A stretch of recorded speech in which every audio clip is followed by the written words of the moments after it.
Okay, so let's start here. First of all, if there's any questions, put them in the chat, and we're going to resume where we left off last time, unless I get a question here. So if you recall, we just covered the relational model. Now, what I wanted to do is just very quickly, we're going to cover this later in the course, but there's kind of an alternative model, which is the semi-structured data model, which is based on XML. So basically, the underlying model is based on trees or graphs, but actually, as you'll see, it's actually based on something a bit more specific. It's based on this kind of markup tag language that we're familiar with HTML and XML. So the idea behind it is that it represents a more flexible way of dealing with data or structuring data. So and I think I'll just make this point quickly so you can kind of have this kind of in the back of your mind as we go through the more classical relational stuff in the course.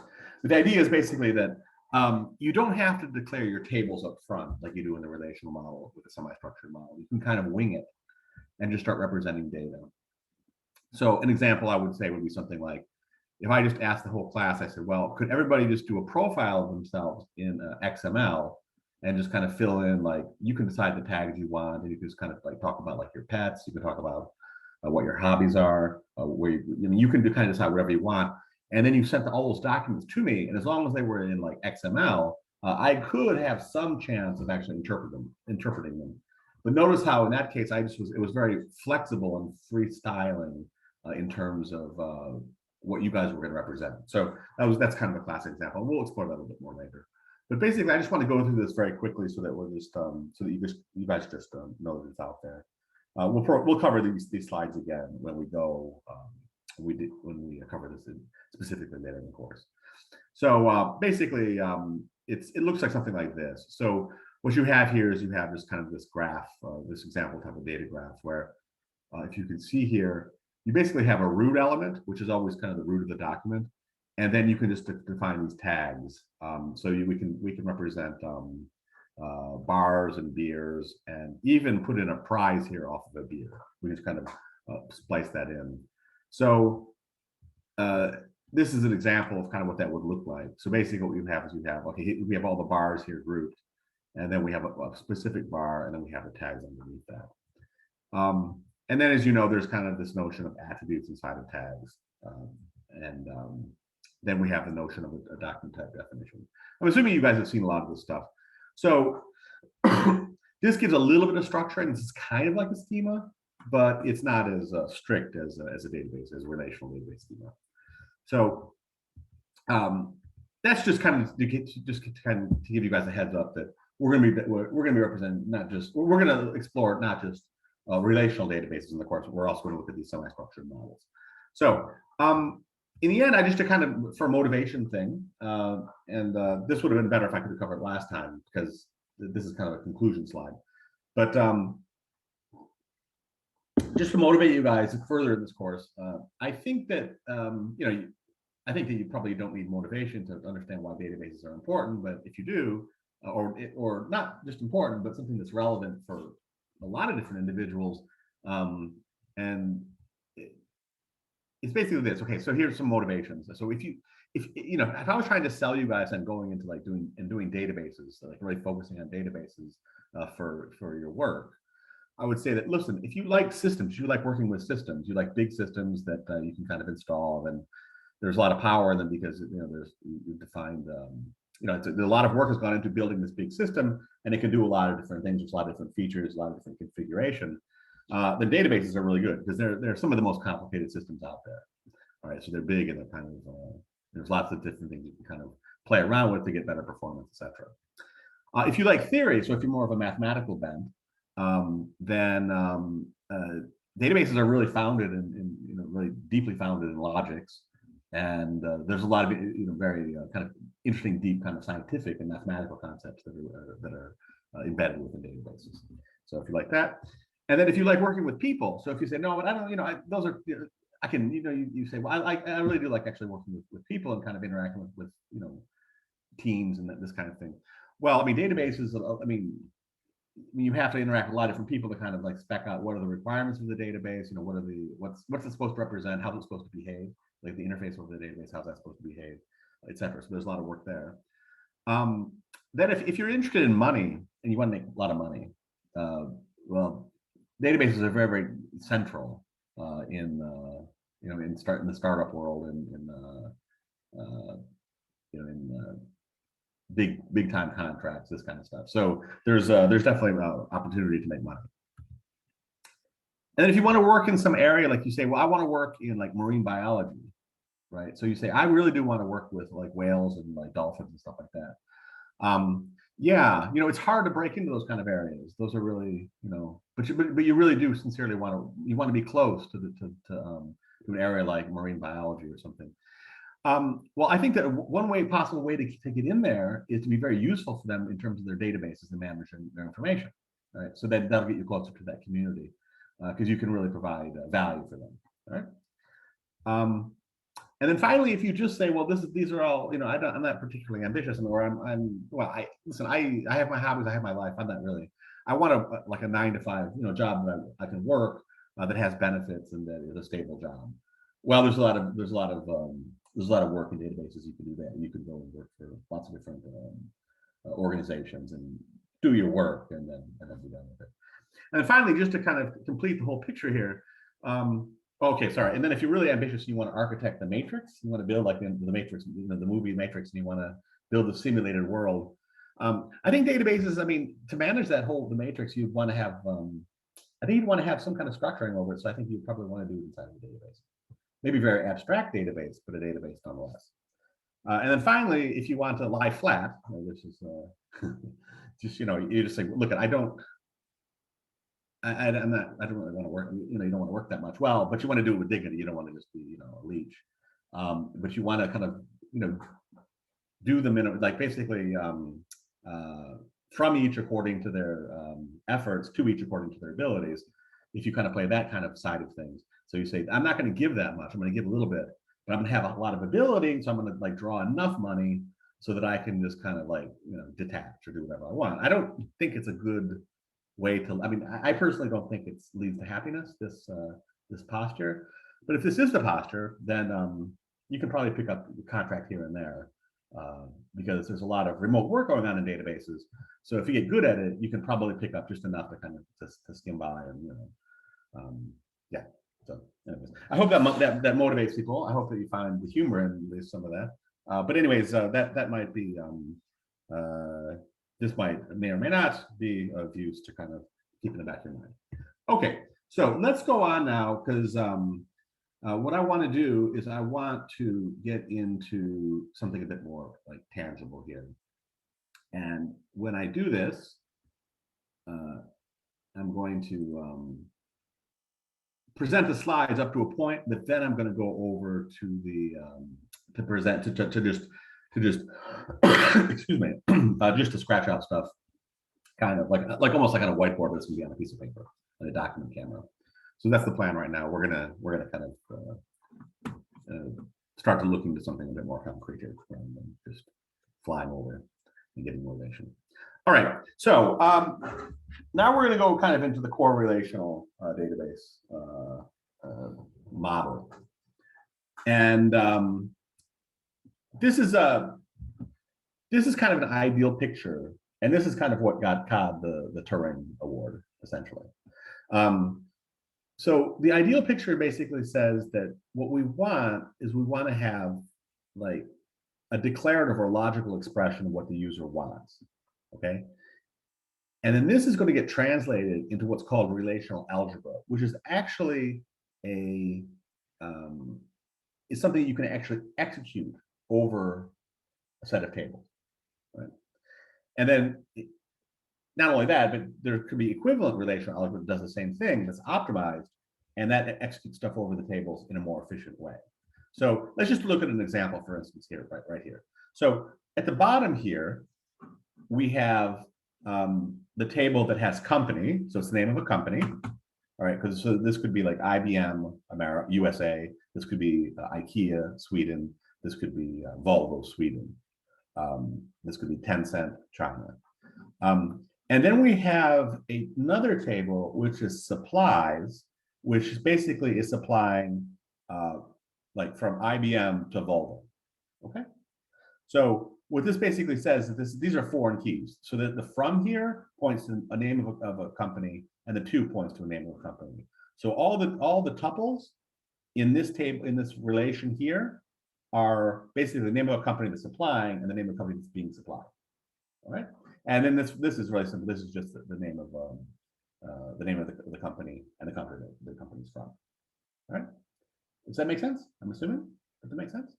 All right. So then if you say, I want the names of companies in Sweden that have a supplier from China. All right. So we want the names of Swedish companies that have a supplier. So they're being supplied from a company that's in China. So what this basically says is it says that this is the logical expression. So this is kind of this is again, we're in the formal side of things here. So we're not talking about SQL yet. We're just talking about a simple logical expression. And this is a logical expression in what's called the tuple calculus. Okay, the tuple calculus that will actually give us the names of those Swedish companies that have a supplier from China. So basically, what it says here is, okay, we have a variable x which is going to go over company, and that x had better have the value for country of equal being Sweden, and there has to exist a supplies. There has to exist two tuples, a y and a z. A supplies where the supply, okay, and then where the supply is supplying to x. So basically, what we have here is we have the x right here is this is the company here, and then the y is a supplies relation where this is a join calculation being made here. So don't worry if you're not really following this, but you will be able to understand in full detail what this tuple calculus expression is doing. But basically, what it's doing, it's saying, and then it's from, and then there's a z, and that z is a company, and that company is from China. All right. So this is a yeah. So okay. So this is it's like first order logic. It's very, very close. But for first order logic is a little bit different. Let's if you guys remember from logic, let's do this in logic. So, well, let's see. Now I don't want to switch over quite yet, but maybe I can actually. Maybe I can. Let's see. Let's do this. So here's what it looks like in logic. I'll have this just kind of as free variables. Basically, it looks like this in logic. It's company. Here, let's let me switch over.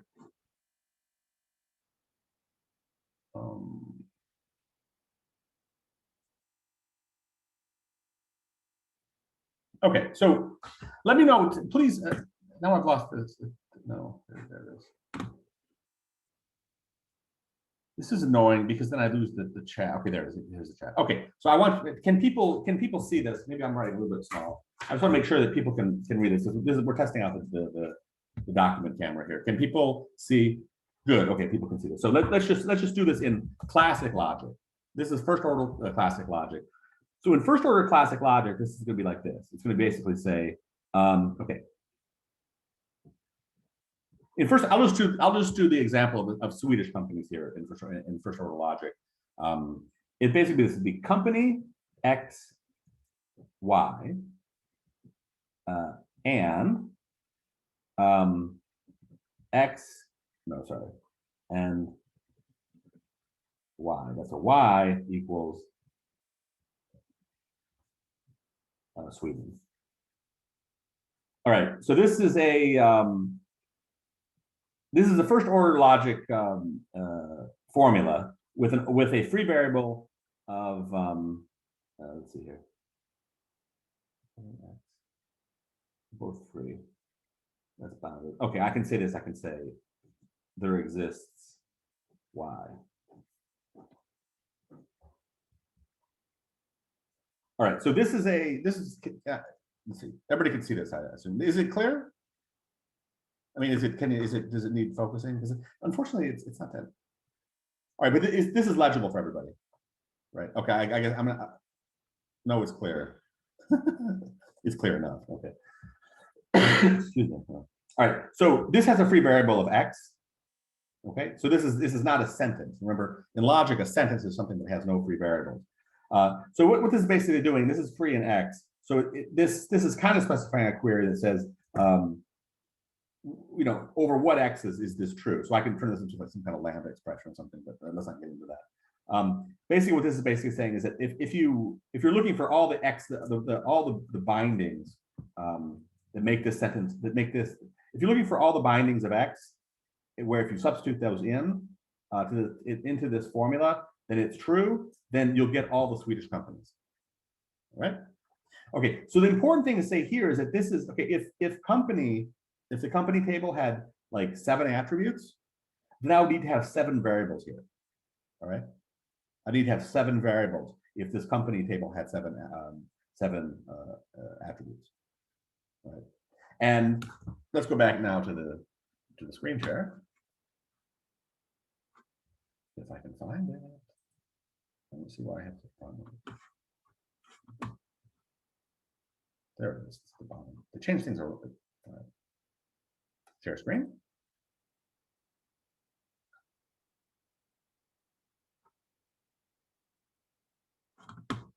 Okay, so, and then now God, that's annoying. I'm sorry. I shouldn't complain about it. I mean, this is just things that you have to deal with. What's annoying is that you have to always kind of explicitly bring up the chat again. Okay, anyways, they need to, they could actually improve they can kind of refine this, but they won't. All right, but notice here how the variables here actually are a little bit funny, and we have this strange dot notation. So X dot country equals Sweden. So what this basically means, it means the variables now are ranging over tuples, over rows, if you will, in the tables. Okay, so basically for each tuple in the table, the variables bind to that, and then you use this dot notation to pluck out the components. Now this is exactly equivalent. It has exact same expressive power that first order logic has, or the. I mean, okay, if you quote me on that, it's not quite right. Yeah, well, it kind of it's. I mean, mathematicians could quibble with what I just said there, but let's just say that let's say that it has essentially you can simulate the one and the other, so they both are equivalent. They both form the same expressivity class, if you will. So this is just like syntactic sugar. It's like somebody could say, well, what do you even mean? It's more of a convenient syntactic sugar over first order logic, so that allows you to actually use these dots to access the components.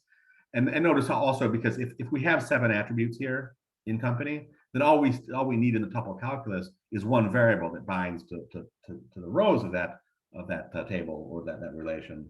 Whereas in first order, we need to have 7 variables, which would be very unwieldy. The first order logic language is called the domain relational calculus. That's the one that is essentially equivalent to first order logic. But that we're not going to. I mean, essentially, we just covered that with the first order logic. So. Okay, so the idea here, though, is that if you have this thing in first order logic, we have some notion of how we could execute this. We have some notion that, well, we would bind a variable here, and then we would search through all the variable bindings, and we would then bind here, but it feels really awkward to actually implement. All right. So what we have is an intermediate form, or a form that we can. This is declarative. We're just declaring what we want out of the in the query, and this right here, which is going to be the relational algebra. This is procedural. So this gives us a very explicit algorithm to actually calculate the answer to the query, right? And what databases do is they translate from this tuple calculus down to the relational algebra. Now the tuple calculus is, and we'll see for various reasons, no one uses the tuple calculus when we talk about practical query languages or practical query systems. What they use instead is they use SQL. Right. So this thing right here is like the little baby brother of, or the older brother, maybe, I don't know, of the older, weaker brother of SQL. So, but let's right now try to just focus on the kind of formal aspects. This you'll see how this relates to SQL later. All right, so let's move on here. All right, so this right here, we're going to talk about this target language here, this relational algebra target language. Okay.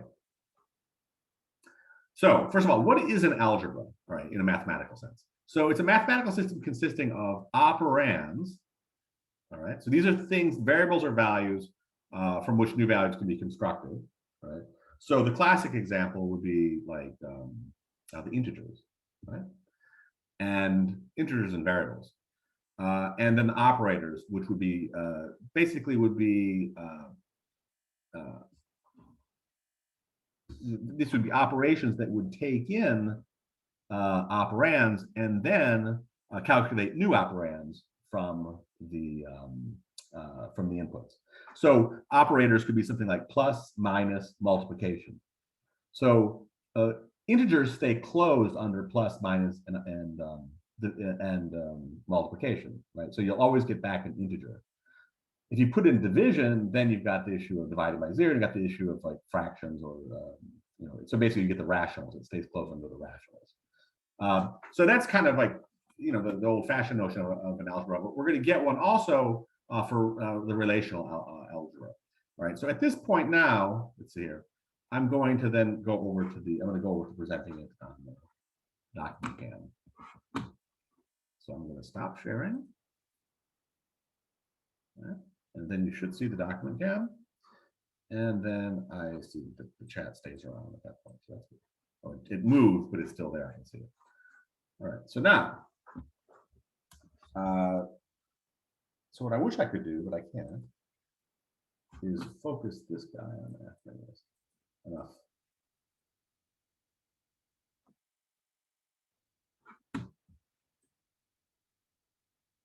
So I'm just going to try to do something here. There we go. Yeah, good. Good now, so I can see a little bit better what I'm doing there.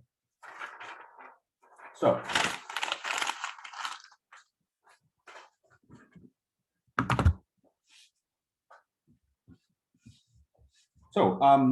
the relational algebra. So what are the what's the operands, or what's the space of operands? Well, they're just relations. Okay. Just like if I say here, I say let's just talk about classic arithmetic. Okay, so then we have like basically the rationals, which I guess is C. You know what it is? Z. And then what are the operators? So relations. What is a relation? Let's just kind of write one out here so we see. Here's a relation. I'll call this one R, and I'll give it the attributes A and B. All right, and I'll have 1, 2, and 3, 1. Okay, so this is a relation, right? This guy right here, this whole thing. If I just write it that way, you can write it a lot of different ways, but basically that is a relation. Basically it's a table, and notice here that in our definition of a relation here, 1, 2. If I say this right here, these are repeating right here. These are repeating, so I don't include them. So we're doing everything when we're looking at this kind of pure mathematical case here. We're doing everything under what's called a set semantics. Okay, so in other words, there are no rows are duplicated. Right. That's just now. Later on, we'll see that we're going to relax that, but we're just doing the kind of the most basic of the basic. Formulas here today. All right. Okay. So under classical arithmetic, the operators would be now. What are the operators? The operators here would be like plus, minus, division, and multiplication. Right. And then the rational numbers stay closed under these operators. And each of these operators here, except the minus and plus can be. These are all, let's just consider the binary forms, or the binary operators, the two-place operators for all of these. So they all take 2 operands in, and they yield 1 operand as a result. Okay. Now when we look here at relational algebra, we're going to have, let's just do the core algebra. We're going to have pi, which stands for projection, and pi is a one place. So I'm just going to have one there. It's a one place operator. So it'll take in only one. I'm actually not going to do that. It's only going to take in one operand. So just to say this is one place. All right. And then we have another one, the sigma here, which is select, and that's also a one place. And then we have Cartesian product, which is two place. Okay. And then we have, let's see, I'll just say we're going to have two place union and two place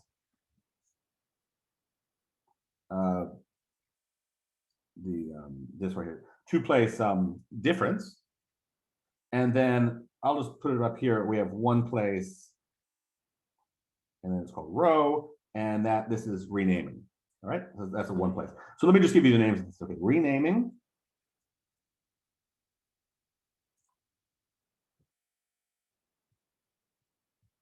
projection, selection, Cartesian product, union, and difference. This might be a little bit hard for you guys to read, but well, maybe not. Oh, it looks like I have. Now the thing is, that's also annoying. I'm sorry. That when you guys say you're making comments here, but I don't. Okay, no, okay. It doesn't scroll automatically. When compliment.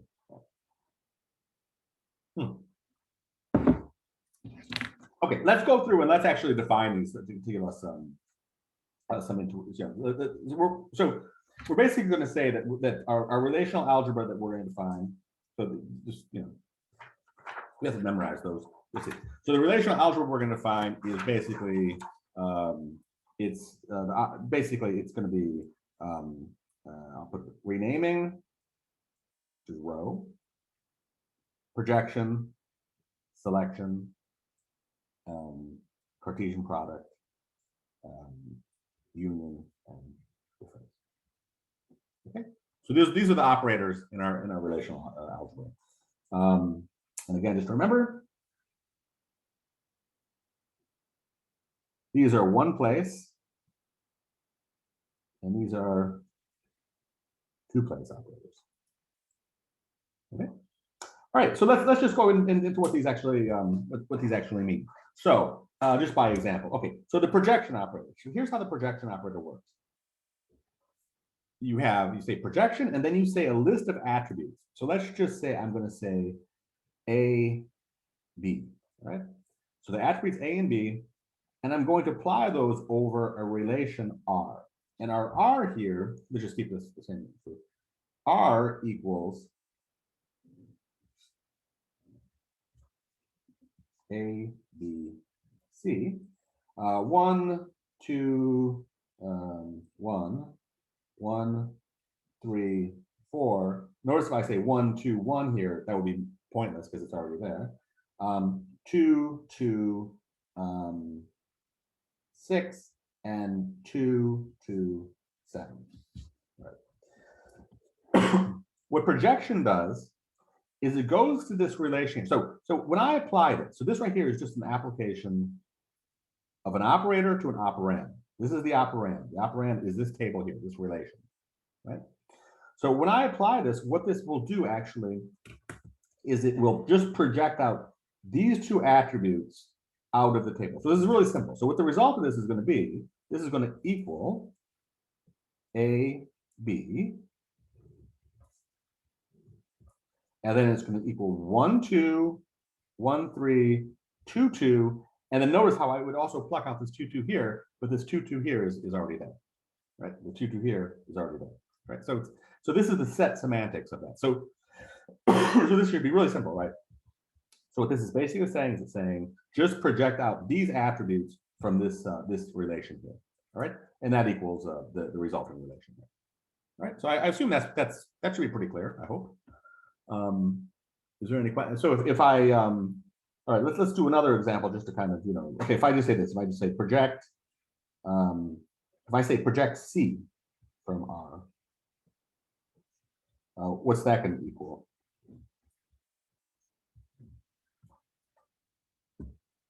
Any ideas? I'm sure everybody knows. Okay. Let's okay.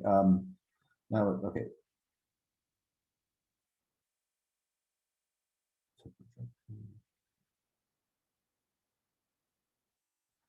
Yeah, I mean, I think the thing is that what we're saying here with projection actually takes in, I mean, it's not so simple that all it takes in is just a table. It also takes in a list of attributes that it's going to be using to shave down that table.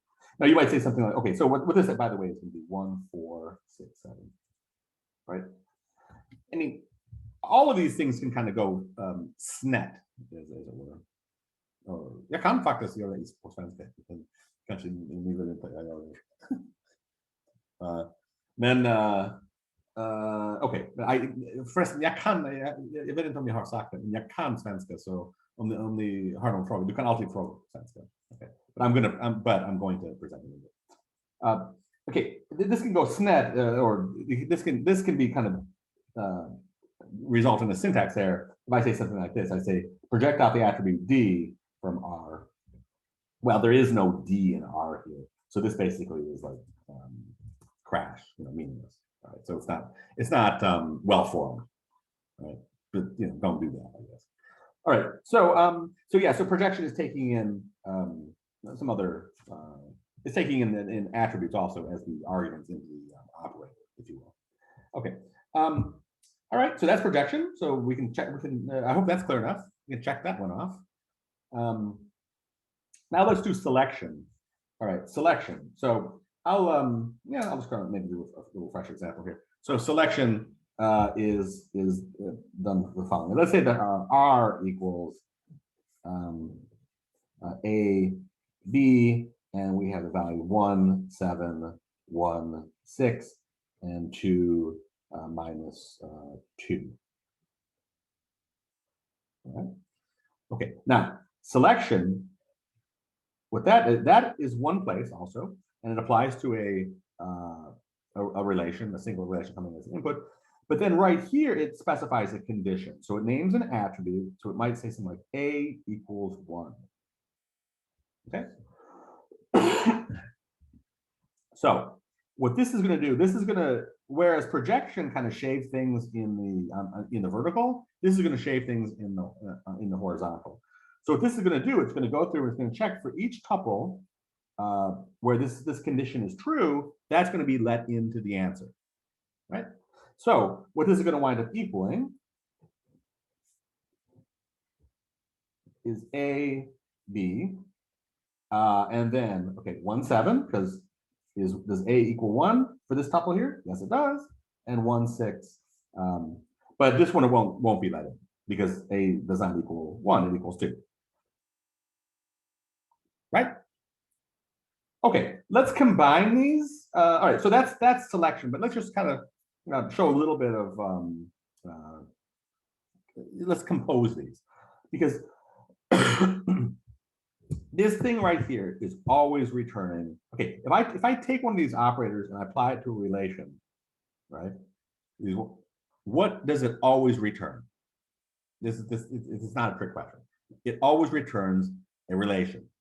It's closed under relations, right? So you'll always get a relation that comes back out, and then there's nothing that says you can't take that relation that comes back out and then apply another operator to it. So if I say basically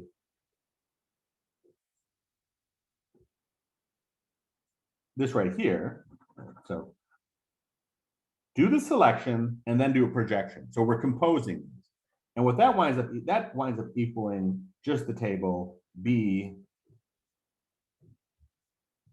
7, 6, right? It goes in, it does an intermediate table here of that, and then it will wind up projecting out the B, and so you get 7, 6. Right? Good. All right. So that should be clear enough. I hope. And so you see that we can compose these, and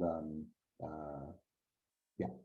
All right, so let's get into it. Let's go. Okay, so let's move up to that was selection, right? Now let's do Cartesian product, all right? Which takes in two relations, R and S, and then it calculates what's called the Cartesian product of those. All right, so if let's just do it simple here. So let's say R equals A, B, 1, 7, and 6, 2, and S equals C and D. So notice here we're keeping the attributes separate. I'm not. We're going to deal with like the issue of this kind of elementary logic. We're going to deal with like the issue what happens when the attributes. We'll come to this in a second. But right now there's A, B here, and there's C, D there. And let's just do 1, 0, and 0, 1. Okay. So what is the product here of these two relations, R and S? So the product is very simple. What the product is just like a pair. It's basically you take this one and you pair it with that. You take this one, you pair it with that. You take this one, and you pair it with that. You take this one, you pair it with that. So it's the full pairing of all the different tuples, all the possible combinations. So if I have n tuples in R and I have m tuples in S, it's always going to result in something that's m times n sized. Yeah. So this is linear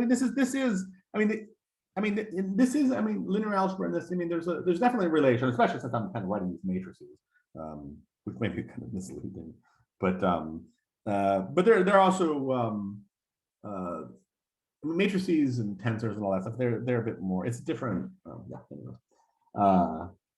You'll find this is kind of simpler. This is more elementary than those. So basically, the resultant of this should be then A, B, C, D, and we can just kind of fill it in 1, 7, 1, 0, 1, 7, 0, 1, 6, 2, 1, 0, and 6, 2, 0, 1.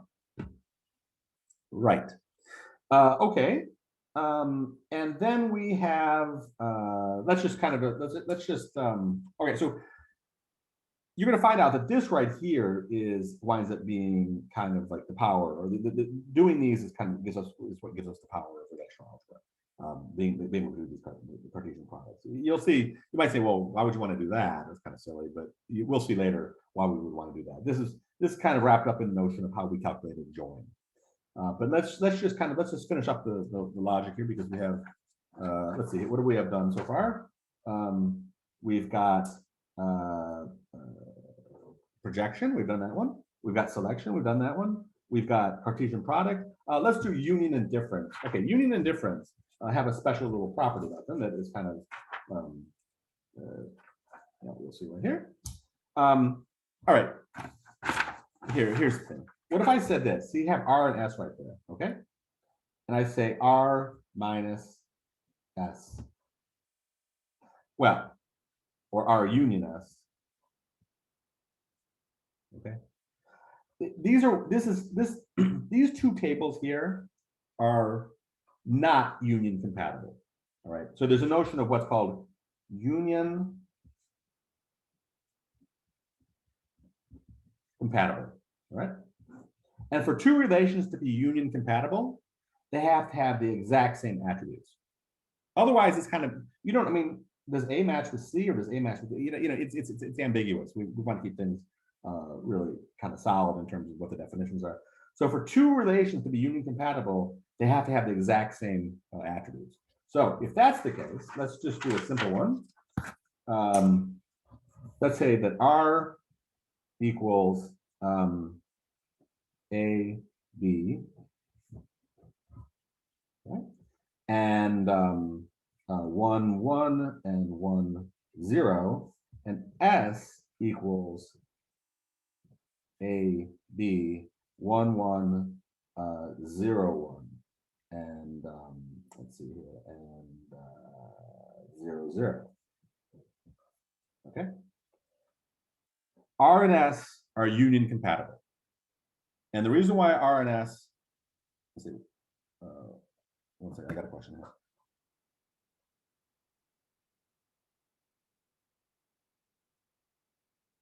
Yeah, good question. Very good question. So I got a question about like, what does it mean if we do a Cartesian?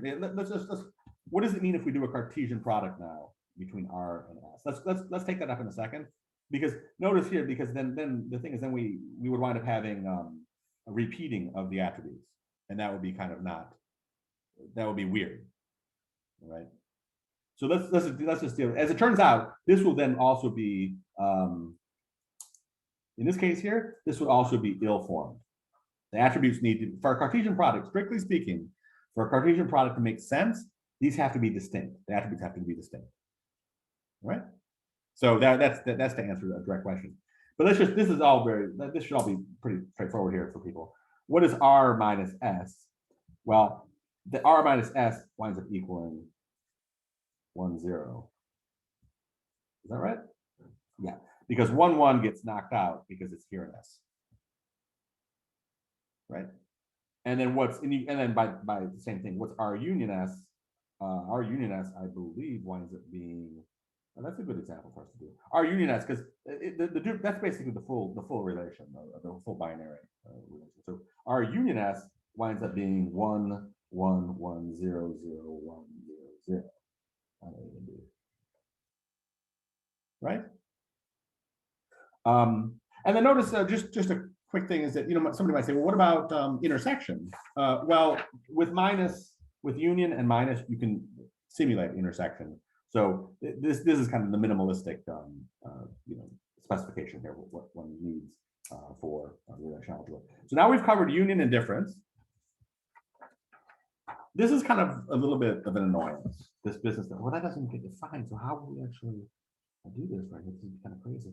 Anyway, this relates to, or this brings up the whole renaming operator, and which will complete our basic relational algebra. So the renaming operator is something like this: renaming, and then I'll say something like, I'll say like A prime C. Okay. So actually, I need to also do this. Okay, if we, I'm not going to say this. All right. This is actually how you would do it. If I say R prime, A prime C, that applied over R. Okay, so it's like a little table signature down here in the renaming. So let's say that R equals, it could be anything. Let's say that R equals A D. Okay, R equals AD. And then let's see here. R equals AD and 1, 1, 1, 0. Okay. So what does applying this renaming do to R? This actually will then, if I apply this right here, this will actually equal the table R prime, because that's what the name of the table is, with A prime and C, and then just a copy of the relation. Okay. Is that clear? That's, now, let me show you guys a little bit different way of how you actually specify these things. Okay, so this right here, we're going to see that this right here then gives us, this closes off. We need this because we need to be able to kind of handle this weirdness with that. If we want to actually join these together, we actually, strictly speaking, have to like do a renaming of these attributes here so that we can actually do a Cartesian product between R and S. Okay, I hope that makes some sense to people. You might, I mean, right now you might be like, okay, this all makes sense, but why would you ever use this? Well, this is kind of weird. I mean, what's the point of it all? That we'll address. But the key point though is that we've now completed our core relational algebra. This is our core relational algebra with renaming, projection, selection, Cartesian product, union, and difference. Right there it is. That's the basic thing. Now, as it turns out, this tuple calculus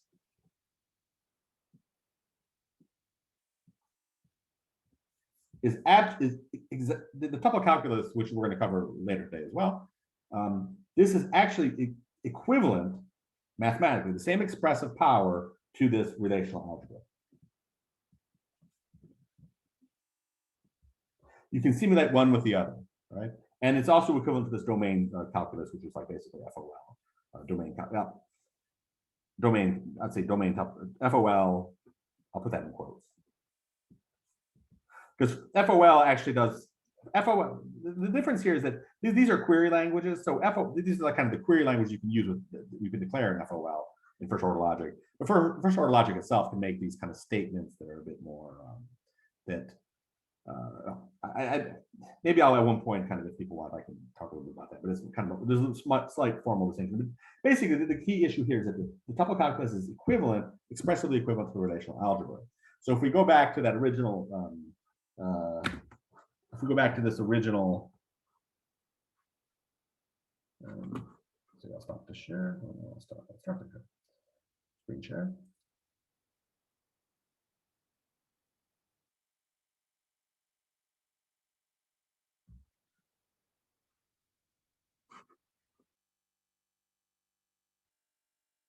So if we go back to this original slide here, what we can say basically is that if we get things in this tuple calculus, we can always represent it in a relational algebra expression, right? So there's a translate. Now the translation is not trivial, but there's a deterministic translation from these tuple calculus expressions to relational algebra expressions. So there's nothing that you can say here in the tuple calculus that can't be translated into the relational algebra, right? And this is the basic kind of mathematical set semantics based relational algebra. All right.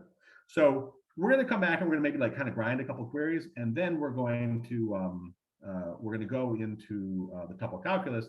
And what I want to focus on today is just giving you guys enough of the ingredients to do recitation number 1, which is going to get released later this afternoon, which will be really simple little tuple calculus and relational algebra exercises that I want you guys to do.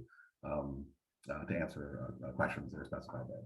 So with that, let's take, can we just take a 10-minute break? So we can be back at 9:15? I know that I'm kind of taking a little extra time there, but 10 minutes probably is enough. I need to make some coffee here, so I'm gonna do that. All right, so put any questions in the chat and I'll address those if they come up. So hope this is clear. So, okay, 10 minutes, let's get back at 15 after. So back at 9:15. I'll start. Okay, so now we're back from break. Got my coffee here. All right, so we have shown you the really kind of elementary relational algebra with its renaming, projection, selection, Cartesian product, union, and difference. So we've shown that. Now the thing is that that's really pretty awkward to work with. So what we do is we introduce these syntactic sugar here. I gotta switch over here to the. There's a question: where would the recordings be uploaded? There, it's on the Canvas side. Let's see. Not share screen, but rather stop share screen. Or. Oh, you guys can see me writing here, right? Is that what's showing now? So I guess the screen share is not happening, I hope.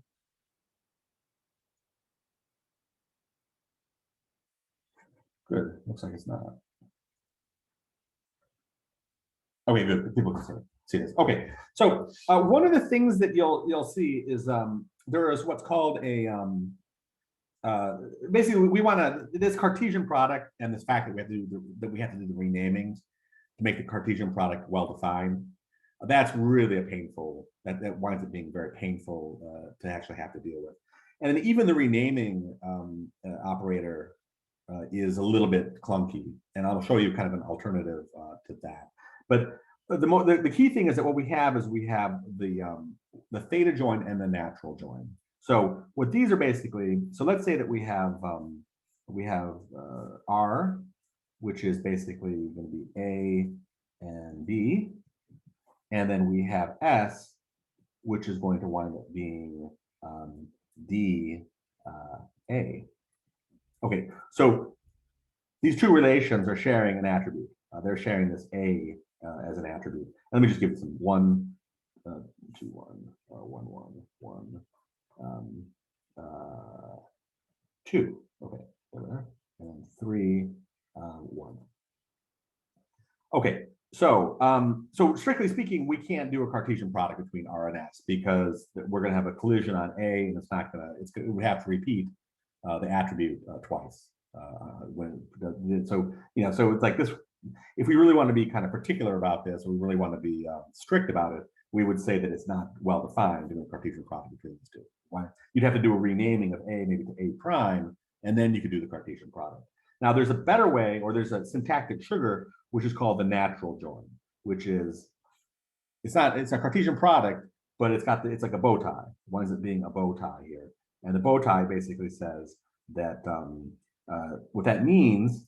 I mean, you can wind up defining this. There's not this. When I say syntactic sugar, so I say syntactic sugar, it means that it's adding no more expressive power to the language, but it's making it more convenient for us to write it with the understanding that this can always be translated back into the elementary operators, Cartesian product, selection, and projection, the ones I showed. So, what this means though, a natural join, when you just see the bow tie, what it means take the attributes of R, take the attributes of S. If there's any intersection between them, and there is in this case A, then what we're going to do is we're going to enforce an equality on that, and we're only going to report the attribute once in the result, and we're going to force an equality on the join. So what this winds up doing under the hood, basically, this winds up saying that we're going to do a Cartesian product here, and then basically what this is going to do under the hood, it's going to turn this. This is basically equivalent to saying to doing a renaming here of S. So I'll basically say rename to S D A prime. So it does that over S, and it does a Cartesian product with R, okay?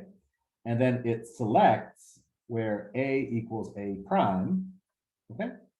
And then it just projects out A, B, and D. Okay, that's a little bit much here. I'm not sure if you guys can, but this is essentially what it's doing in the elementary operation. But what this result is the following. It winds up giving us the result of A, B, D, and it's only going to basically say this one. Now there should be 6 results. There's going to be 6 results here, but we're only going to do it where we're going to do A, B, and the A has to match over here for the D, so 1. And then let's see, and then right here for the okay, so then it would be A1, 1, 3, because the 1 here matches this 1 here, and then it gives us a 3 for the D. And then let's see, am I getting them all? And then it's going to wind up having 2, 1, 2, 1, 1, I believe. All right, people might want to check on that. I think I kind of maybe it's possible that I missed something, but I think this is correct. So in other words, there's all the matching. So let's maybe go down here and do the Cartesian product here. Let's do this kind of elementary down here. What this is going to wind up doing, this is going to wind up giving us something that has A, B, D, A prime, right? Because of that. And then we're just going to do the strict matching. 1, 1, 1, 1, 1, 1, 1, 2, 1, 1, 3, 1, 2, 1, 1, 1, 2, 1, 1, 2, and 2, 1, 3, 1, right? And now only, I hope that this is clear to people. Now this is the Cartesian product.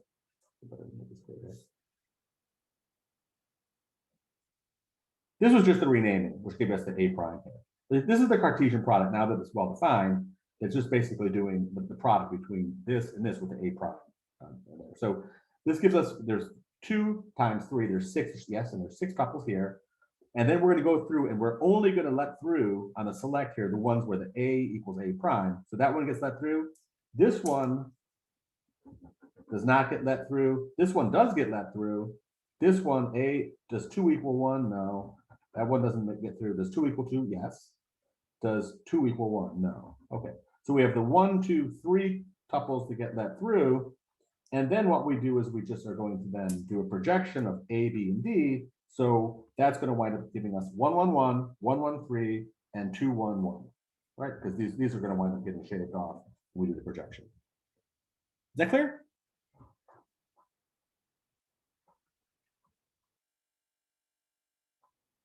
Okay, good. I'm getting some.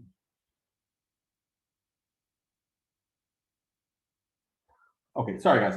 Let's just say this. Okay, what I'm trying to do here is I'm trying to show you that this right here, we're going to use this bow tie notation, which is a natural join. This is called natural join. That's what it's called. It's called a natural join. What the syntax of it's just basically it's just this bow tie, R bow tie S. Okay, thanks. Somebody I think is helping there with all right. So what this is equivalent to this kind of this kind of strict like relational. This is syntactic sugar. This is just going to help us later. We'll see if it helps us quite a bit. What that's equivalent to is this, which is basically saying do a renaming so this is an A prime rather than an A, because otherwise the Cartesian product makes no sense. Okay, it does that renaming. So it's S, D, and A. So basically it's saying rename this to a relation called S, okay, same name, D for the attribute, same attribute, A prime instead of A. Fine. Okay. And then what it does is it takes that, which is just essentially this relation here with an A prime instead. Now the Cartesian product can be well defined. So we do the Cartesian product, but then we say that the A has to equal the A prime. This is enforcing the join. That's fine. We do that. And that's how I'm getting rid of certain rows here or certain tuples. And then I'm just going to project out, since A and A prime are the same thing no matter what, I'm going to project out the A prime. I'm going to leave it out of the projection, just get ABD, and then we're going to get this result here. Okay? And that is exactly what the natural join does. It takes two relations, and wherever they have the same attribute, it makes those attributes be equal, and then it projects out, and then it just only has one of those it only uses the attribute once in the result. Okay, I hope that makes some sense. Let's show this thing in action. Let's show the natural join in action. Let's say that we had. Let's just make it really simple here. Let's just say that we had people. Okay, and let's just give it like the name of the person. Make that, and then we're going to have their address, and then we're going to have owns, and then we're going to have a car, and then we're going to have person. I'm sorry, we're going to have name. And the name is the name of the person. This is kind of a little bit contrived. Basically, this is a foreign key into that. So basically, this could be something like Bill, 1 State Street, Fred, 2 Howard Street. And then we have Mazda, and then we have Bill. Okay. All right. Now, a natural join here. If I say this, if I say I want the addresses of the people who own a car, then what I get, I do the following. I say people, natural join owns. Okay. And what that basically is saying take people and take owns. And do they share an attribute in common? Yes, they share a name in common. So what this is going to wind up doing is this is going to produce a relation that has basically name. Yeah, I'll show what it is. This equals name, address, and car. And it's going to be Bill, and it's going to be 11 State, and it's going to be Mazda.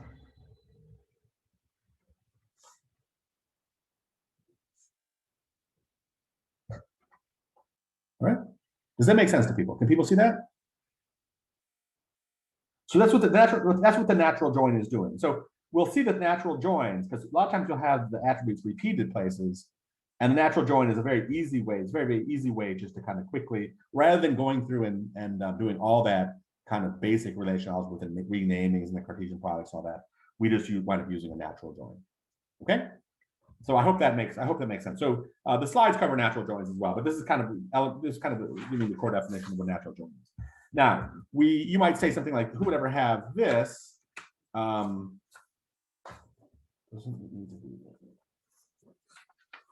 Not strictly speaking, that there doesn't have to be, there's a question, does it have to be one attribute in common? No, but if there are no attributes in common, then it's basically reverts down to a Cartesian product. It becomes a Cartesian product if there are no attributes in common. Okay. So let me show that. Let's look at a little bit better design here. We have person, name, and then we have address. Okay, and then we have owns, and then we have car, and then we have person. This is probably a better naming convention here over the actually cars can only have one person as an owner, by the way. Okay, so this is a little bit better naming, and this makes a little more sense rather than having name here. That's kind of that was a bad convention because the name of what? Well, we have person here instead. Okay, this is going to show us the use of what's called the theta join. All right, so the theta join is like the same as a bow tie here, and the theta join will apply to person, theta join owns, and then down here what we can say is we can either do one or two ways. We can basically say, let me give you the full person dot name equals owns dot person. Okay, so this is a theta join. So what this is basically saying is it's saying that we're given a little bit of extra syntactic sugar here where we can put in, if there's ambiguity, if there are attributes in common here, we can actually just use whatever the name of this thing is here to specify which attribute we're talking about. So if there are attributes shared in common, which a lot of times what you don't even need to do that. All you do is you basically do this. Okay, you don't need to have person, you don't need to have owns because there's no ambiguity. Name resolves to this, it's clear, and the person resolves to that, it's clear. And this computes the join, all right, the join over them. And this will come back with a table of name, address, car, and person. All right, and these will be repeated now. Person and name, they'll be kind of redundant. But this is what's called a theta join. All right, a theta join, because strictly speaking, this theta here, why is it being operated? It's going to be equal, it can be less than, greater than, not equal to, etc. Sorry, I was worried about the lighting thing. Let's see here if I can improve the lighting. Is that better or worse? No change. All right, I can move that in. Now I'm assuming that's a change. Is that better or worse? Worse. Okay. So it's actually a problem with too much ambient light. Is what the problem is. Is that better or worse?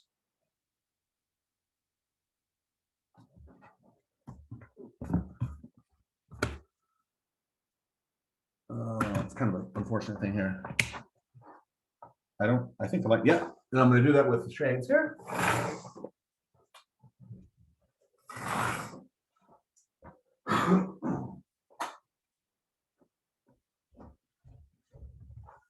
Better or worse? Better? I see better. Is it still better? Better, much better. Oh, that's good. Okay, very good. Sorry about that, everybody. Working the bugs out. Okay, anyways, that's what's called a theta join, and we'll see this winds up becoming becoming quite useful. So let's go back and let's do the example of the names of the companies in Sweden that have a supply from China. If I do that in relational algebra, basically it'll be this. It'll basically say, okay, let me just do it very, very quickly here. I'll say company, and then I'm going to say, I'm going to do a theta join. Well, let's see this over here. Kind of make it a little bit easier. I'm going to say, first I'll basically say the company, and then I'll do a selection and I'll say the country equals Sweden. Okay. And then what I'll do is I'll say, okay, the company is the name of Sweden, and I'll do a projection of the name of the company, and I'll say I'll call that S company, Esco, and I'll say that it's going to have a name. And then I'm basically saying that is this right here is equal to that. All right, these are the Swedish companies. Notice how this actually I'm achieving renamings by doing it as a program here. And I recommend that you guys do this. So actually, I recommend that in the recitations and like that, do not use the renaming operator. Instead, set things up like a program here, and then we just kind of go down. You'll see in a second here. I'll say CICO for the Chinese companies. Name equals projection name. All right. Select country equals China. Okay. Over company. Got it? Good. All right. Now what we want to do is we want to get the names of the Swedish companies that have a supplier from China. So this is where the big step is going to happen. We're going to basically say, let's see, what we're going to do is we're going to say ESCO, the Swedish companies, and then we're going to do a theta join with supplies. And then the theta join is going to basically say that the name equals the 2 in supplies, right? So that's what this theta join is doing here. Okay, so that's it. This right here is a relation of all the so in this relation here. Let me just pluck out for this relation. Let me pluck out the from company, right? So what this does is this takes the Swedish companies, it does a theta join to the supplying relation, right? And what that does, that gives us back a table that is going to wind up having 3 attributes, like the name of the Swedish company, from, which is going to be the name of the Chinese company eventually, and 2, which is the name of the Swedish company. Okay, so that's what comes out of this thing here. We're then just going to pluck out the Chinese company, all right? So then we have the Chinese. Do I really want to do it that way? I don't think I want to do it this way. I think the way I want to do it instead is I want to get the, well, let's see here. I kind of got myself into trouble here. All right, so this right here gives me the Chinese companies, which doesn't really help. That basically just saying, well, the Chinese companies that supply Swedish companies, answering a different question. So what I really want to do is I want to say the following instead. I'm sorry. I want to get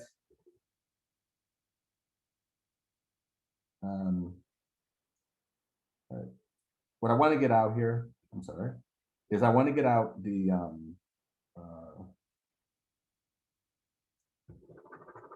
want to start over. All right, so I want to get the Swedish company supplied by a Chinese company, right? So what I would like to get out, let me just get out the C, so the Chinese records of supply. I'll call it C supply. And what C supply is going to wind up being equal, that's going to wind up being, these are all the supply records of, excuse me, where's the Chinese company. So basically what this is going to basically do is we're going to go into supplies and we're going to do a theta join with the Chinese companies. And we're going to basically say that the from equals name. All right, so the name of the Chinese company is going to equal the from in the supplies. All right, and that's going to be called C supply. So these are all the records of the Chinese supplying somebody, right? And then what we're going to do is we're going to take that, and let me see if I can go over here. And so continue the program here, right? So the program starts. Let's see that. The program starts here where it computes this table, computes that table. Now it's computing this table of the records of the Chinese supply. And now finally what we're going to do is we're going to basically say, I want to project out the name from the Swedish companies theta join with the records of C of Chinese supply, where it's a theta join, so where the name equals 2. Right? So the C supply here has the same signature as the signature here. I should specify is going to wind up being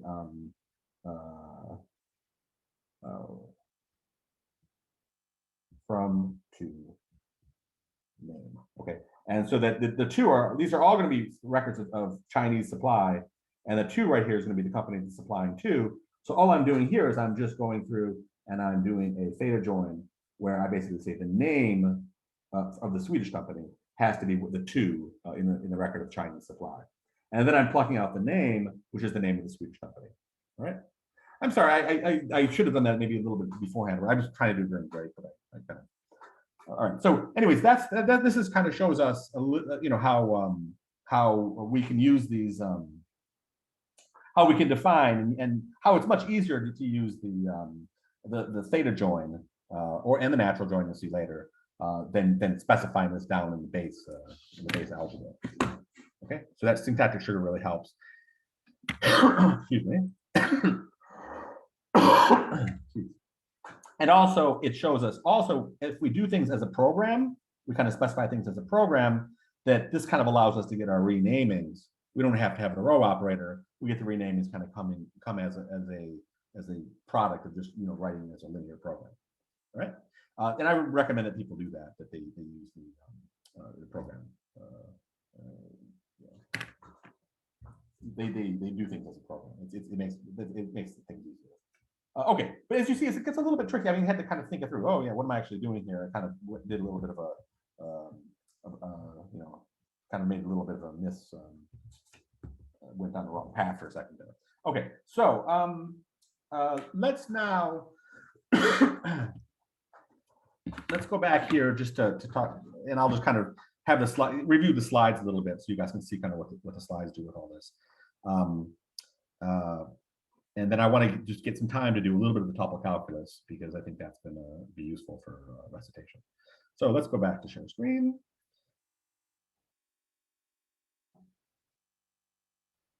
And sure. All right.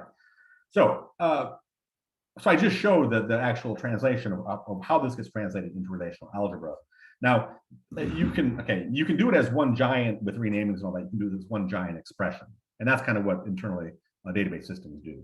But I showed it as kind of a program to make it easier. Okay, so we went over all this, the core relational algebra, and so this is just kind of a repeat of all that. Theta join, very important. Natural join, also very important. Renaming, yeah, well. All right, now we have division. The division operator, I'm going to show in a second kind of what this means. But basically what the division operator is this is where things get complicated. So this is where things get tricky in the relational algebra, and people kind of can be a little bit confused by things. And once you get this, you'll kind of have arrived and understand it, pretty much everything. So basically what the division operator would be do something like this, is that basically asking a question of like, this is a selling relation. So the bars are selling a beer, and here are the beers that are available. These are the beers, Bud and Miller. And then we have Joe that's selling Bud, and Joe's that's selling Miller. And Sue's bar is selling Bud. And so then the question is that which bars sell all the beers? And that winds up becoming a division operator, all right? And this also we'll see is just syntactic sugar. And so the answer, of course, is Joe's. Joe's bar sells both Bud and Miller. All the beers, Bud and Miller, whereas Sue's bar only sells Bud. So therefore, only Joe's bar is a bar that's selling all the beers. All right, now this is just syntactic sugar as well, and this is kind of the definition of what this actually is. Now we're going to get into this in recitation number 2. That's where we're going to be doing division operators. So don't worry too much about this right now. But if you go through and you really study this like in detail and understand this, then you really are on the way to mastering relational algebra. You really understand kind of what's going on. So basically, this right here, I was showing this kind of notion of doing the sequence of assignments, or as a program, as I called it. Or you could do it as a single giant expression And then of course you have the precedence relations. And this, let's see, I hope, yeah, good, I have one of these. This is internally how like database systems do this. They do it, of course, with SQL, but they actually translate SQL into what's called extended relational algebra, and they always represent it as a giant tree, right? That they can then work, that it then works with and finds kind of more efficient ways of doing it. We have the notion of a self-join, which will come up in recitation. You'll kind of get some experience with that. Let's see here. All right, so then I did the, let's see if we're catching up completely. All right, so this right here, good. So now we're at tuple calculus. So I wanted to kind of go over the tuple calculus a bit so that you can kind of, we can get that kind of covered as well. So here's what tuple calculus is doing. And let me go back now at this point. Let me go back now to the stop the share here. And let me go back to this right here. Okay, so we're here. All right, so tuple calculus. So again, tuple calculus is the declarative way we express queries. And let me just let's stick with this. Let's stick with this example of supplies and yeah, company and supplies. So if I want to say that, if I want to say, give me the following answer. So I always have X dot, and then let's say the name. So let's just focus on getting the names of the Swedish companies. Let's start out really simple here. Okay. So it's always X. Now, if you really want to be strict, you say this because it's going to return a tuple. So I'll make this a tuple. It's going to return us the names of X here. Okay. Okay, so it's good. This is like a selector part where it's going to tell us what it's going to return. What is the actual tuple calculus query going to return? We always put that here, and then we have the such that bar here. Okay, so whatever follows here is going to be a tuple calculus formula that has a free variable of X. Okay, it has to have a free variable of X. Okay. So if I say company X, what this basically does is this says then that that this X has to be a company, right? So this is a range specifier. It's saying what table does this come from, all right?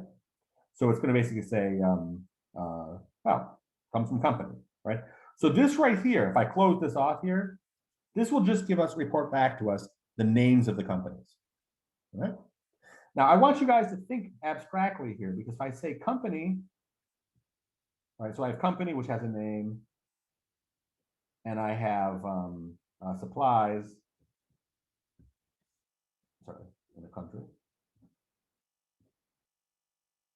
Okay, so name and country, and I have a supplies, which is from to, and these of course are foreign keys. And I have a person with a name.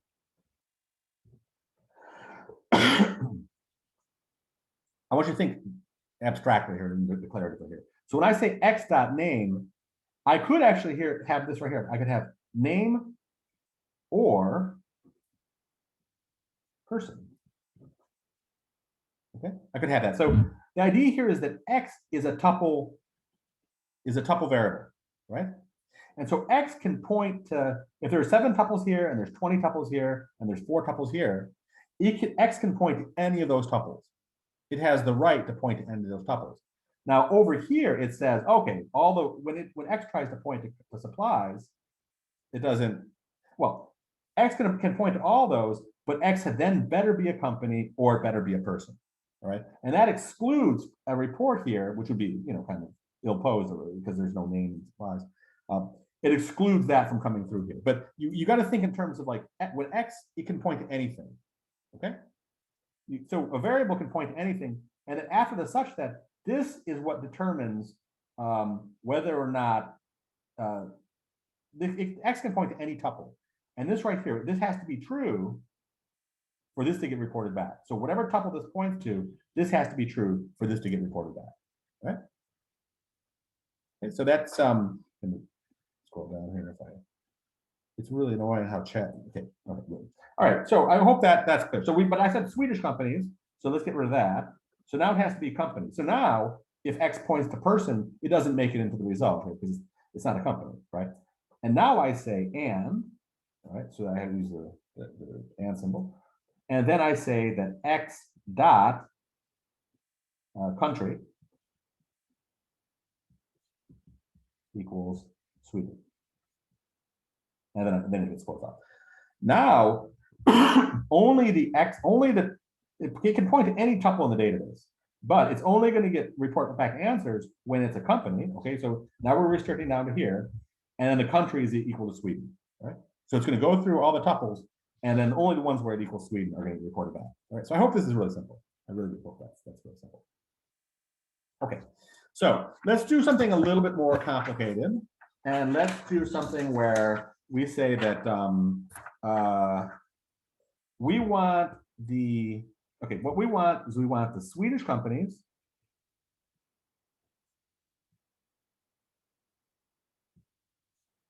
supplied by every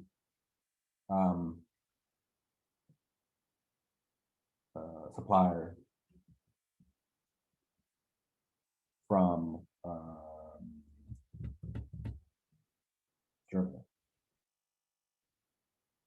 Okay, it may be a little contrived, but basically what it's saying is what we want is we want to have, give us the Swedish companies that are supplied by every supplier, every single supplier from Germany. Okay, so this is going to be a little bit trickier. Okay, x.name, right?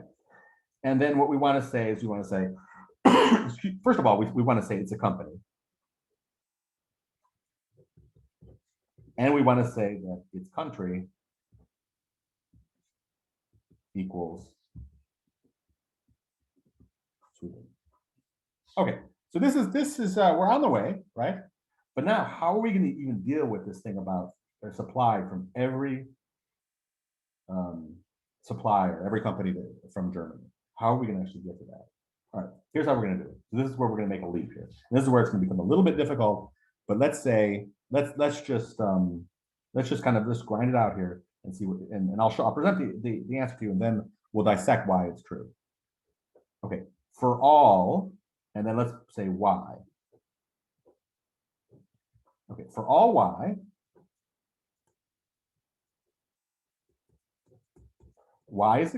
if y is a company, and y dot country equals Germany. Okay. So if that's the case, if it's a company and the country is Germany, that implies that there had better exist a record of supply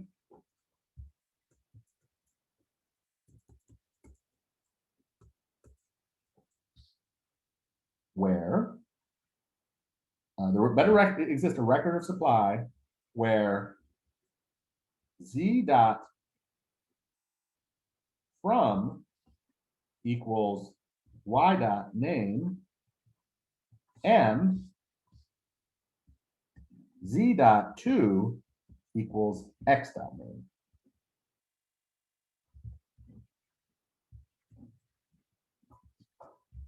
Okay. I hope you guys can all see that. Oh, wait. Okay. So let's go into what this means here. Okay. Certainly, I hope that you understand that. Yeah, this issue here of like, well, the company, we're looking for companies in Sweden. So Swedish companies supplied by every supplier from Germany. All right. So let's really look into kind of what's going on here. All right. So this is easy enough. The names of the companies that are supplied, the names of the companies from Sweden. Let's just make things a little bit simpler here, and let's just say companies supplied by every supplier in Germany. Let's just clean it up. So let me get rid of the Swedish here, and that means I just have to get rid of the Swedish stuff. Okay, so now it can be like a German company supplied by all companies in Germany. It can be an American company supplier. It can be Swedish, etc. You understand? It can be any company that's supplied by every supplier in Germany, right? All right. So what does this do? What is this really saying here? So what this is saying here is saying that, okay, let's just kind of like do the easier. All right. What this is saying is here, okay, find the companies. All right. Now, for every company, okay, for all Y, okay, for all Y, if it's a company and it's from Germany, then there had better exist a supply, a record of supply, where it's coming from that German company, and it's going to the company that's under consideration. Okay. All right. So let's look at this in a real example. Okay. So we have company, and let's just keep it real simple here. Okay, it's company. Let's say IBM, USA, and let's say Volvo, Sweden, and let's say BMW, and let's say Germany. And let's say also just like, I mean, what's another German company? I don't know. I think that Tetra. No, not Tetra. Sorry, that's no, the aquarium company. The fish. I used to be a fish keeper. I mean, I used to have fish. But let's see, what's another German company? Gosh, I'm really blanking here. Siemens, Germany. Okay, then we have supplies. And let's say in supplies that we're just going to have basically, we're going to have from to, and we're going to have from BMW to IBM, and we're going to have from Siemens to IBM, and then we're going to have, okay, well, Volvo to IBM. Okay, so this is, we keep this database simple, right? Okay, so now as we can see here, what's the answer to the question? I mean, what's the correct answer here? The correct answer is it's going to be IBM. I mean, just to kind of toss in something here, let's just have Volvo is supplying BMW. Okay, so these are the tuples right here, and the answer. So we want to have companies supplied by every supplier from Germany. We already know the answer to that, because every supplier from Germany, that's BMW and Siemens, and BMW and Siemens are both supplying IBM. So we know the answer to this question is going to be IBM, right? So we're going to know. All right. I say, so what this basically says then is that when we say this right here, is it says company that X, so remember X and Y can point to anything. And just to kind of make things a little bit, I'm going to have Pet Rock. And I'm going to have, Pet Rock has just one attribute. It's called name. And it's Mike's Pet Rock. Okay. So we have a table that's called Pet Rock, right? Now, when I look at X up here, X can point to, there's 1, 2, 3, 4, 5, 6, 7, 8, 9 possibilities that X is going to point to. Okay. However, if it points to to the supplier table tuples or to the Pet Rock, it's not going to be a company. All right. So it's not going to make it into the answer. Right. All right.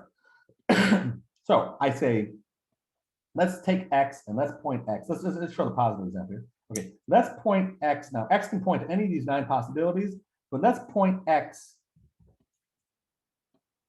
to this tuple here, IBM USA, right? Now, so X is pointing there. Now it says, for all Y, where Y is a company, and I think that what people have an issue, they see this for all Y, where Y is a company. All right. First of all, if you remember from logic, let's do a little fix here. And we know what this is. That's or, and this is not. Remember, that's just a definition. This is just the definition of what implication means from logic. So I got rid of the implication. That's just syntactic sugar as well. I got rid of the implication symbol, and I put an or there, and I put a not out in front of the antecedent or left-hand side. I put a not that or, and then the right-hand side. Okay, I hope that everybody understands that that's a legal maneuver I just did. All right, that's just a definition. That's just definitional in terms of what implication means. All right. We have X is pointing here, right? Later on, X is going to point here, but let's just do X pointing here at first. Okay, so we're looking at this. Now we know that it should be true. We know that this whole expression here should be true. Now it says for all Y. And when it says for all Y, it means it. It means for every single possible binding of Y. And how many are there? How many bindings are there for Y? All right, there are 9. Y could point here, here, here, here, here, here, here, here, or even here at the pet rock. Okay, you can also point at the pet rock. All right, so it better be true for every single one of those for X to be reported. X being IBM USA. It has to be true for every single one of those. All right, so let's do it. All right, let's just do it. All right, so let's first point Y here. Back, we'll systematically walk through all this. Y is a company. All right, so for all companies, all right, so this basically says right here. Now, is this true or false that it's not a company? And it's okay. This is false for this particular Y, because it's like basically saying when I say not this, it means basically not company or the country is not equal to Germany. That's so that if you really push this not through here using De Morgan's, that basically winds up being this. Sorry. It's not a company, and the country is not Germany. Right? So if it's not a company or the country is not Germany, this winds up being all right. So is it not a company? No, it is a company. So this winds up being false. This winds up being false. I'm talking right now here for just this particular Y here. That winds up being false. Now, does the country not equal Germany? Oh, that winds up being true, right? Because the country here is USA. So that therefore, this winds up being true, right? This whole expression here, everything under here for this particular Y right here winds up being true. Okay. Now, when I point Y at the next tuple, okay, so good. So we're still making progress. We're still on the path toward it being true for X. So when I point it to the next tuple, this is in Sweden. So this is also going to be true because it's not Germany. This one, however, says that it is Germany. It's a company and it is Germany. So therefore, there had better exist a record of supply, right? There better exist a Z, and we look around for a Z. And now, actually, if we point Z right here, that's the Z that makes this true, right? So it's true for this tuple as well. And then when we point Y to this tuple, we'll see that it's true because we can point Z at this tuple then. And when we come here to the supplies, well, those aren't even companies. So it's true for those. And then right here, when we pointed at the pet rock, that's also true because it's not a company. So for X, pointing to IBM here, this whole expression here is true. Therefore, we're going to report the name of IBM. Okay. Now, when you go to the next one, when you go to when you point X at Volvo Sweden, you're going to find that becomes false because there does not exist these supplies. Okay. So I hope this. I mean, I want you to think about it in this terms because I mean it's a little bit complicated, but if you get your head around it, you'll understand. And then later on, we'll talk about some pitfalls that happen there. Usually, if anytime I see this, anytime I see in a student's answer the following: for all X and then I see some property X and QX, etc. And it's just a big long conjunction. This is just a fancy way of saying false, because I can always shove my pet rock into it, and it'll be false for the pet rock. All right. So there has to be some disjunction in here, and negation or implication underneath the universal. Otherwise, it just winds up being a fancy way to say false, because I can always throw my rock in there and break it. Right. So I hope that this will make sense more as you kind of study and play around with these things. All right, I'm going over a little bit here, but it's worth it. Sorry. Let me go back here and let me just do the conclusion here. But I tried to give you a little bit of taste of how you work the tuple calculus. Now what I want to do is I just want to finish up for just in 1 second here. And I'm going to share the screen. Share the screen. Come on.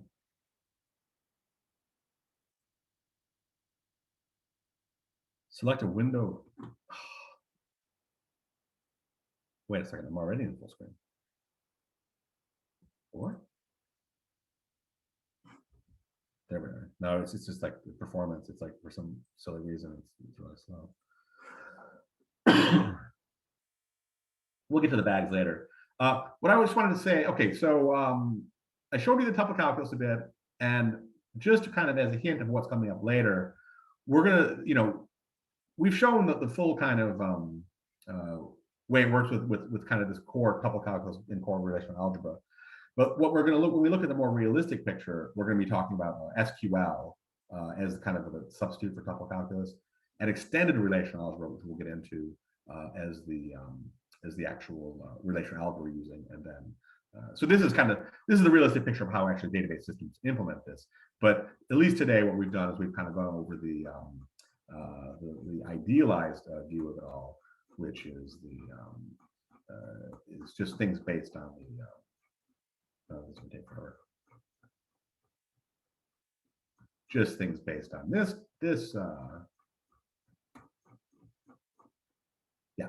example here. So basically, that we have the pure tuple calculus, we have the pure relational algebra, and this is kind of like the pure form of all that. But we're gonna depart from that and go to some stuff that's a bit more realistic and practical going forward. But recitation number 1 will be released this afternoon, and that will give you some practice on just dealing with the core relational algebra and core tuple calculus. Okay, so if there are any questions, please ask. Stop share. Right. Okay, so let's see if we have any questions here. Yes, the recitation releases today. Any other questions? Okay, I mean, I think that don't worry. I mean, if this is a little bit, if you're a little sticky with this stuff in the beginning, or if it's a little bit kind of confusing in its way, it'll click, and then then it'll all make perfect sense. So, but you got to study and kind of work with it to get the feel. Okay, and of course, will understanding all this stuff help you write better SQL? Yes, yes. Coming to SQL without this kind of basic background.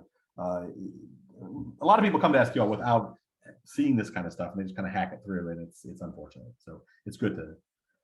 All right, is there a Canvas group for this course? There's a Canvas. I think so. Well, there's the. I'm not really sure if I understand what that means. There's a Canvas site for the course,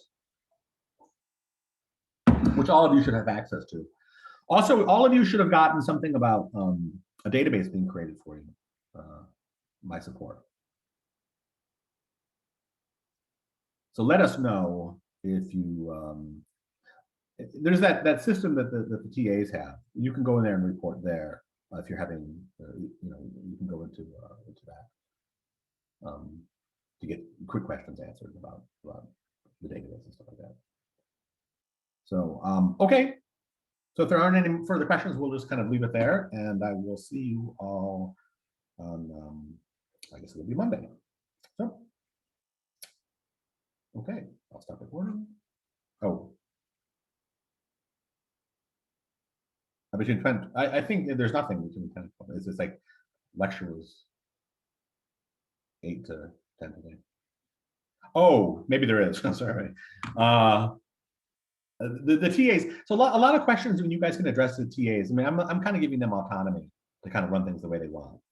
So, I mean, they want to interact. Okay. All right, great. All right, guys. If there's any more questions, just put them in quickly. Otherwise, I'll see you Monday.